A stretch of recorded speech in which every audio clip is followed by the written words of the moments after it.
Everyone, good morning. आप सब लोग कैसे हो? आई होप आप सब लोग काफ़ी अच्छे होंगे और ज़बरदस्त होंगे। मेरा नाम है शारमीन और आज से हम पढ़ने वाले हैं बायोलॉजी। बायोलॉजी का बहुत ही इंटरेस्टिंग एंड बहुत महत्वपूर्ण यानी इंपॉर्टेंट चैप्टर जिसका नाम है sexual reproduction in flowering plants. Sexual reproduction in flowering plants start करने से पहले एक बार ये रिकॉल कर लिया जाए, जैसे कि हमने फ्लावर की स्ट्रक्चर मॉर्फोलॉजी और फ्लावरिंग प्लांट्स में ऑलरेडी पढ़ चुके हैं। वहां हमने देखा था कि एक टिपिकल फ्लावर में 4 वॉल्स होते हैं।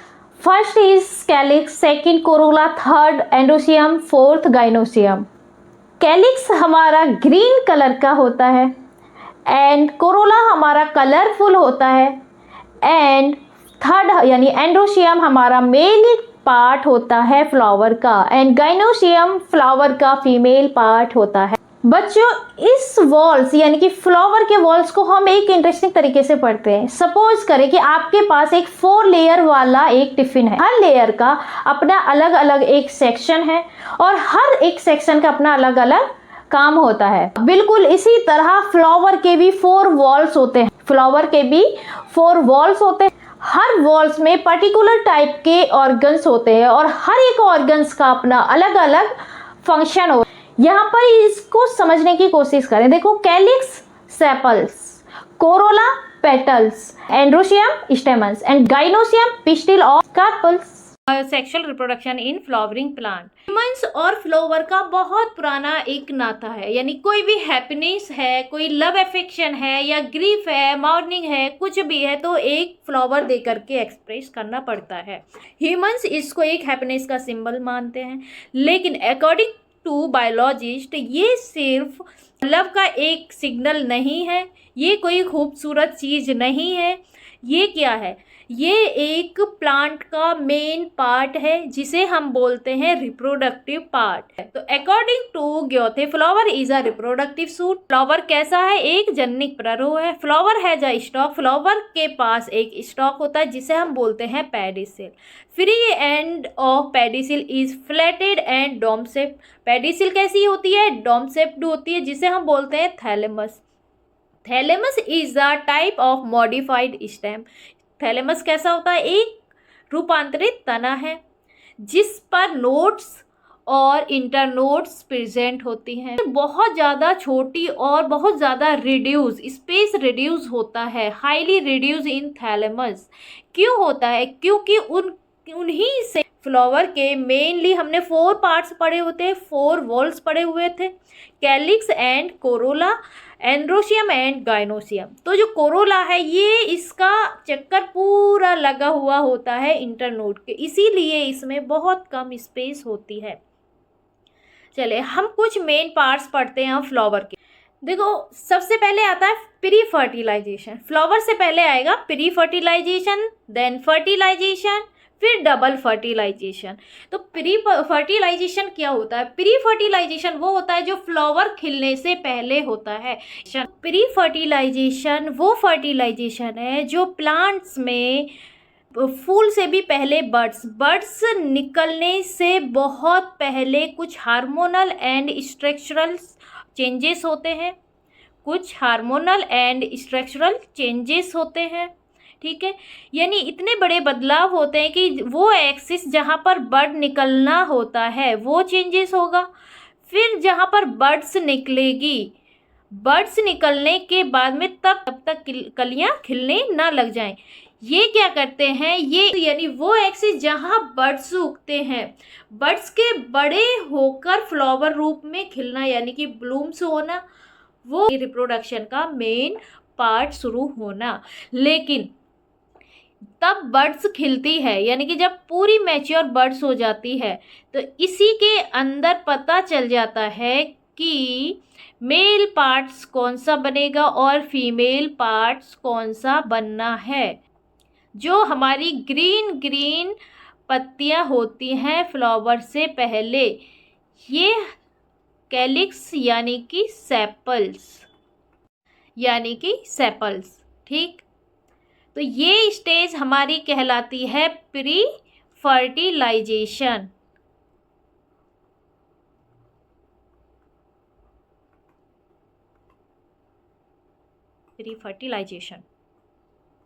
अब आ जाती है हमारी सेकेंड स्टेज जहाँ पर क्या होता है, बर्ड्स मैच्योर होकर के क्या करती है, फ्लावर बनाती है।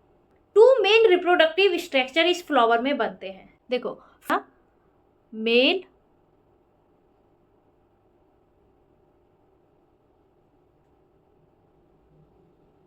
ठीक, ये पार्ट हमारा मेल का हो गया। सेकंड हो जाता है हमारा फीमेल। मेल यानी कि एंड्रोशियम, फीमेल यानी कि गाइनोशियम। रोल ऑफ स्टेमन क्या कहलाते हैं, मेल पार्ट कहलाते हैं, मेल पार्ट कहलाते हैं। वैसे ही अगर गाइनोसियम की बात करें तो वोल ऑफ पिस्टिल कार्पल क्या होते हैं, फीमेल पार्ट्स होते हैं। ये सभी हमारे कार्पल्स क्या होते हैं, गाइनोसियम यानी कि फीमेल। तो बच्चों इतना तो समझ में आ गया कि प्री फर्टिलाइजेशन यानी कि फर्टिलाइजेशन होने से पहले बहुत सारे हार्मोनल और स्ट्रक्चरल चेंजेस होते हैं प्लांट्स में। तो उस स्ट्रक्चर को या फिर उस प्रोसेस को हम बोलते हैं प्री फर्टिलाइजेशन, जहाँ पर बर्ड्स जहाँ पर उगनी है वो हमारा चेंजेस आएगा। फिर बर्ड्स कहाँ बननी है, कब मैच्योर होनी है, बर्ड्स के अंदर मेल और फीमेल पार्ट्स डेवलप होंगे।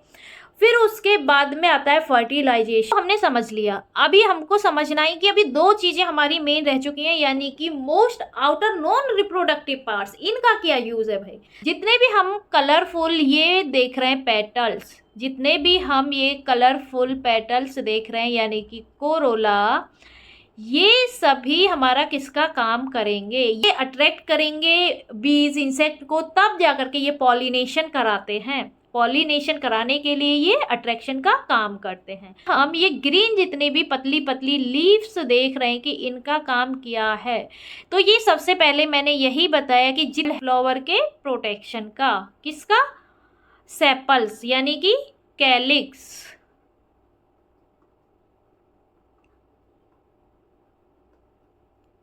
ये वाले, ये जितने भी हैं, ये समझ आया।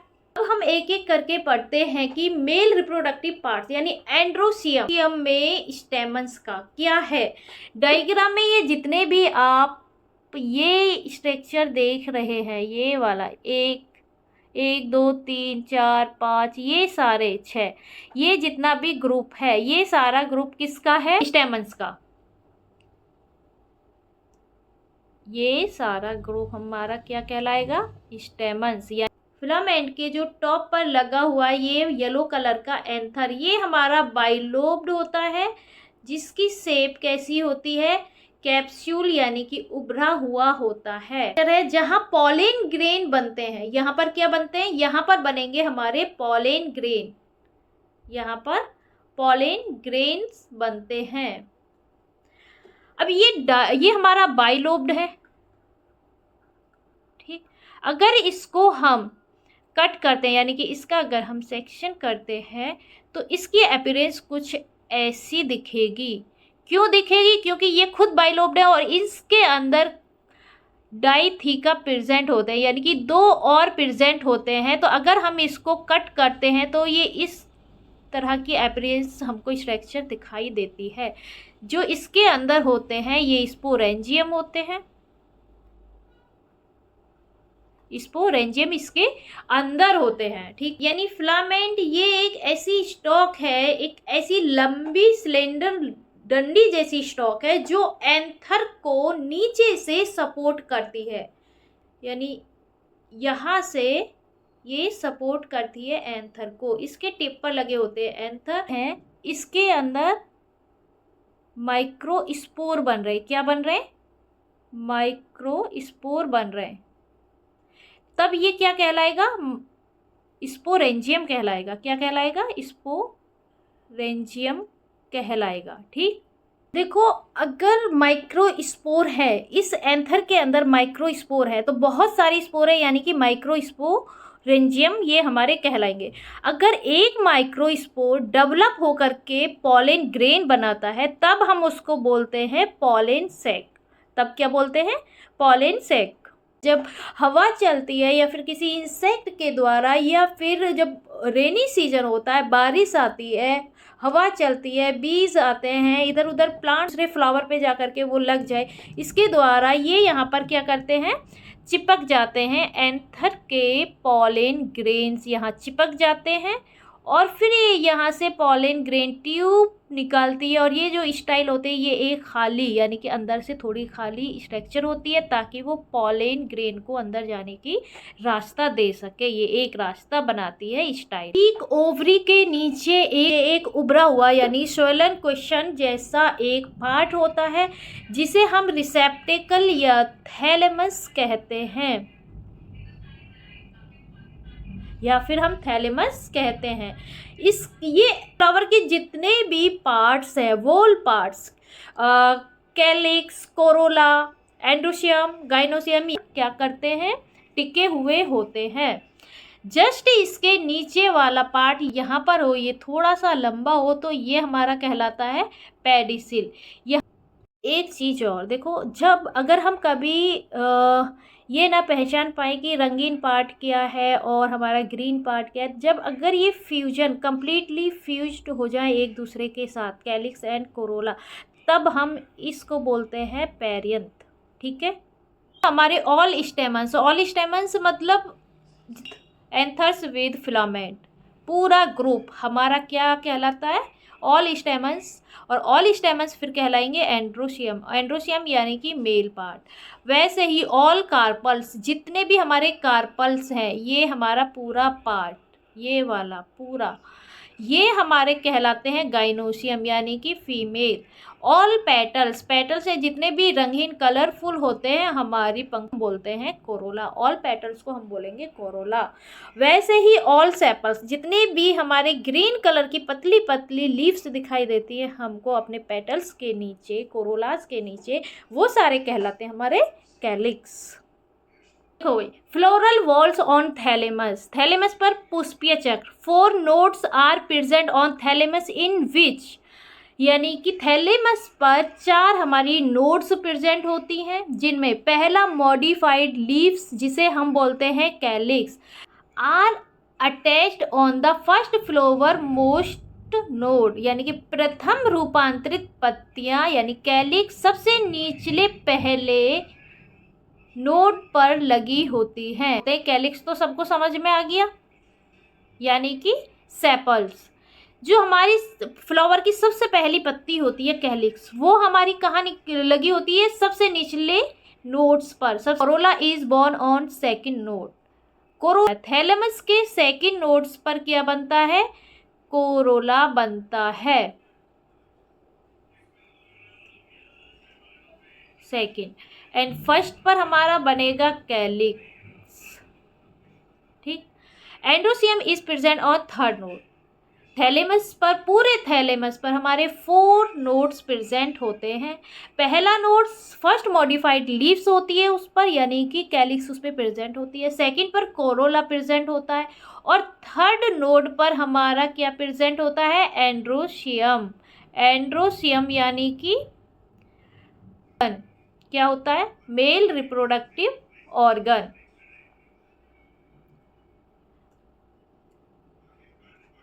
जिसको हम बोलते हैं एंड्रोसियम।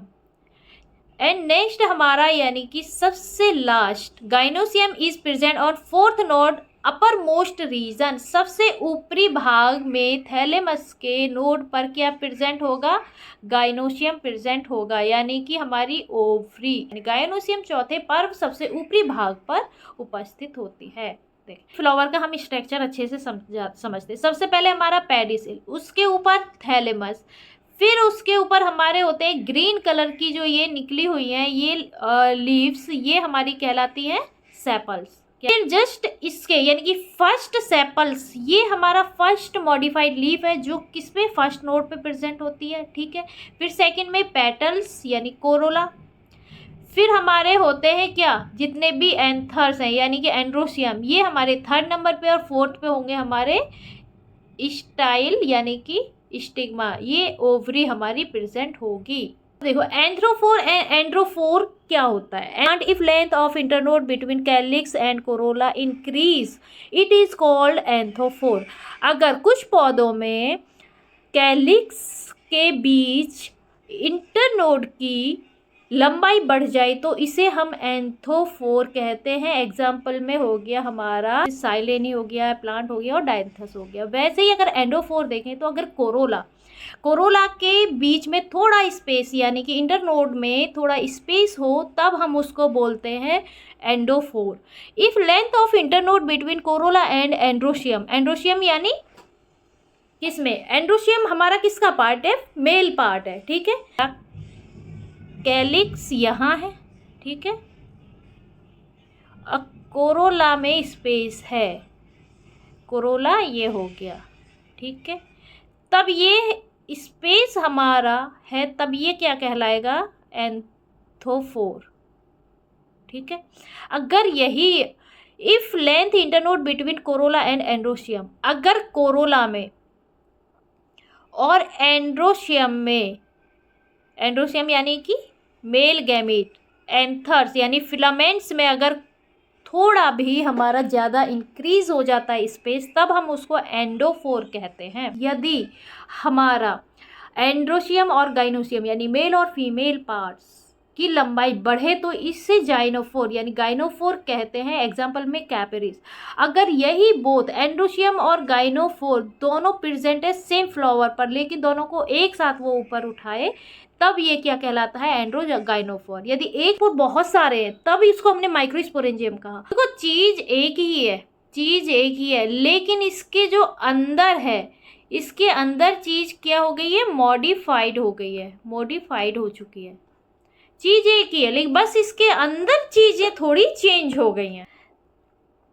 माइक्रोस्पोरेंजियम को अगर हम सिंपल लैंग्वेज में समझें तो पॉलन ग्रेन बनाने वाली फैक्ट्री होती है। यानी माइक्रोस्पोरेंजियम में इतने सारे पॉलेंस बनते हैं, इतने सारे पॉलन ग्रेन बनाती है, इसीलिए इसको हम पॉलन ग्रेन बनाने वाली फैक्ट्री कह सकते हैं। इस फैक्ट्री के बिल्कुल सेंटर में एक कॉम्पैक्टली अरेंज एक्टिव सेल होती है। ये हमारी कनेक्टिव सेल होगी, ठीक है। तब एंथर है, उसके अंदर ये एंथर है, इसको हमने कट किया क्योंकि ये हमारा बाइलोब था। ये हमारा कैसा था, बाइलोब था। और अगर इसका हमने सेक्शन किया तो ये इसके अंदर हमारे दो थीका और प्रेजेंट थे, यानी इसको हम या तो डाइथीसियस बोल सकते हैं, यानी डाइथीसियस, या फिर टेट्रागोनल स्ट्रक्चर इसकी हमारी दिखाई देती है तो हम इसको टेट्रागोनल भी बोल सकते हैं।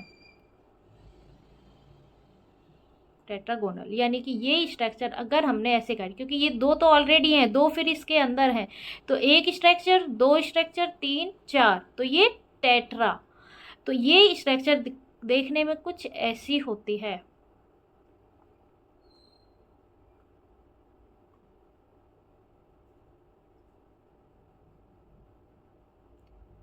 ये कुछ ऐसी होती है, ठीक है। क्या बोलते हैं हम, स्पोरेंजियम।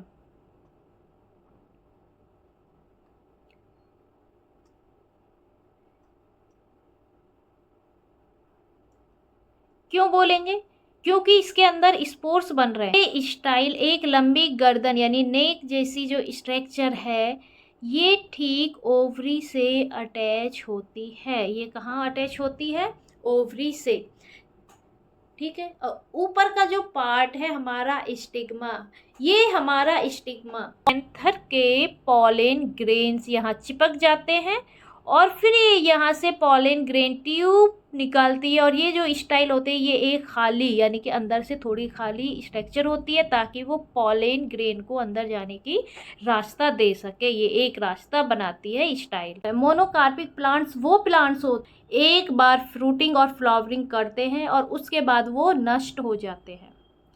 यानी कि monocarpic plants in which flowering and fruiting take place only once in whole life span, annuals and biennials. Monocarpic वे पौधे जिनमें पूरे जीवन काल में एक बार ही फूल आता है और फल आता है। वार्षिक व द्विवार्षिक पौधे, एग्जाम्पल में देखो, अगर हमने रेडिस लिया, रेडिस में क्या होता है, एक बारी तो फ्रूटिंग किया उसने, उसके बाद वो खत्म।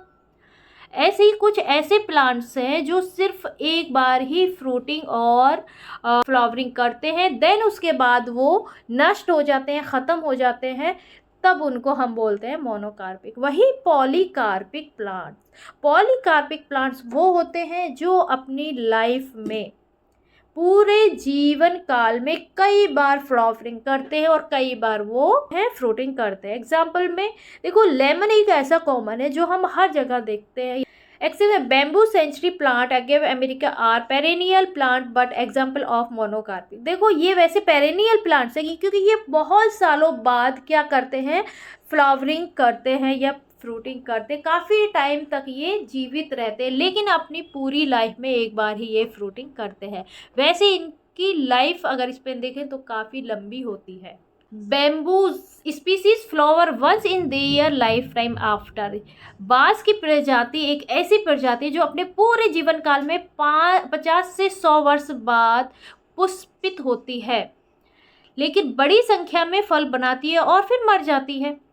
ऐसी स्ट्रोबिलेंथस कुनेंथिना, ये एक नीला कुरंजी फ्लावर है जो साउथ एरिया में पाया जाता है, जैसे केरला, कर्नाटक एंड तमिलनाडु। ये 12 साल बाद एक बार फ्लावरिंग करता है। चलो इसको हम दिखा देते हैं एक बार। ये देख रहे हैं, ये नील कुरिंजी का प्लांट है, यानी कि फ्लावर है। देखो भाई, रिप्रोडक्शन क्या होता है, ये हमको पता है कि रिप्रोडक्शन प्लांट में वो प्रोसेस है जिससे वो अपनी स्पीसीज़ को आगे बढ़ाता है और ओल्डर वन यानी कि पुरानी प्रजातियां मर जाती हैं और नई प्रजातियां आती हैं। वैसे ये 2 प्रकार के होते हैं, एक होता है अलेगिंग यानी एसेक्सुअल, जो हमने ऑलरेडी क्लास में डिस्कस कर लिया है। सेकेंड होता है हमारा सेक्सुअल रिप्रोडक्शन। तो यहाँ पर हम सेक्सुअल रिप्रोडक्शन पढ़ रहे हैं, तो इसकी होती हैं 3 फेजेस, ठीक है। Sexual reproduction has 3 stages: pre-fertilization stage, fertilization stage and post-fertilization stage. Pre-fertilization जो फ्लावर बनने से पहले की सारी चीज़ें होती हैं, जो हार्मोनल चेंजेस होते हैं, वो होता है हमारा प्री फर्टिलाइजेशन। यानी फर्टिलाइजेशन से पहले होने वाली प्रक्रिया को हम प्री फर्टिलाइजेशन कहते हैं। और आता है अब हमारा फर्टिलाइजेशन स्टेज, वो होता है जिसमें हमारे मेल और फीमेल गैमीट्स मिलते हैं। देखो भाई, फर्टिलाइजेशन होता कैसे होगा, जैसे एंथर से हमारे पॉलन ग्रेन से निकले, उसने पॉलिनेशन कराया। पॉलिनेशन यानी कि स्टिग्मा पर आया, स्टिग्मा पे जैसे ही आया तो उसने क्या किया, अपने से एक लंबी पॉलन ट्यूब यानी एक ट्यूब निकाली, जिसको हम बोलेंगे पॉलन ट्यूब। पॉलन ने एक वो पॉलन ट्यूब सीधी फीमेल के ओवरी में एंटर करती है, जो पहले से ही ओव्यूल ने एक रास्ता बनाया हुआ होता है, जिसे हम बोलते हैं माइक्रोपाइल, ठीक है, जिसे हम बोलते हैं माइक्रोपाइल। अब पॉलन इसी माइक्रोपाइल के रास्ते से होते हुए ओव्यूल में घुस जाता है, यानी कि एम्ब्रियो सैक में घुस जाता है। ये हमारी हो गई एम्ब्रियो सैक। ये पूरा एक एम्ब्रियो सैक है, ठीक। ये रेडी ओव्यूल ने अपने लिए जगह बनाई हुई है, तो पॉलन आकर के क्या करेगा, इस जगह के द्वारा एम्ब्रियो सैक में एंटर कर जाएगा, ठीक है, समझ में आया। तो अब क्या होता है, जो पॉलन ट्यूब थी, ये जो पॉलन ट्यूब थी, ये अपने अंदर 2 मेल गैमीट लेकर के या फिर 2 मेल सेल्स, 2 स्पर्म सेल्स लेकर के आती है, जिसको क्या करती है, एम्ब्रियो सैक में जो साइटोप्लाज्मिक होता है उसके अंदर रिलीज कर देती है, साइटोप्लाज्मिक के अंदर रिलीज कर देती है, साइटोप्लाज्मिक के अंदर क्या कर देती है, रिलीज कर देती है, ठीक है। और इसी स्टेज को हम बोलते हैं डबल फर्टिलाइजेशन, ठीक है, इसको हम क्या बोलते हैं, तो बच्चे ये क्लास हम यही ख़त्म करते हैं। अब नेक्स्ट क्लास में इसका अगर कुछ पार्ट बचा होगा तो वो हम फिर से समझा देंगे। लेकिन होता ऐसा ही है कि 2 मेल गैमेट यानी पॉलन ट्यूब में 2 मेल गैमेट आते हैं, 2 स्पर्म सेल्स आती हैं। वो क्या करती हैं, एम्ब्रियो सैक में एंटर करती हैं कि वहाँ पर ऑलरेडी एक होल छोड़ा हुआ होता है, ठीक है। तो उसको बोलते हैं माइक्रोपाइल। अब वो दोनों एग्स इधर उधर भागेंगे और एक एग क्या करेगा, सबसे पहले एक न्यूक्लियस के साथ फ्यूजन करेगा, और जो फ्यूजन करेगा उसको हम बोलते हैं सिनगेमी यानी कि ट्रू फर्टिलाइजेशन, ठीक है। नेक्स्ट अब हम अगली क्लास में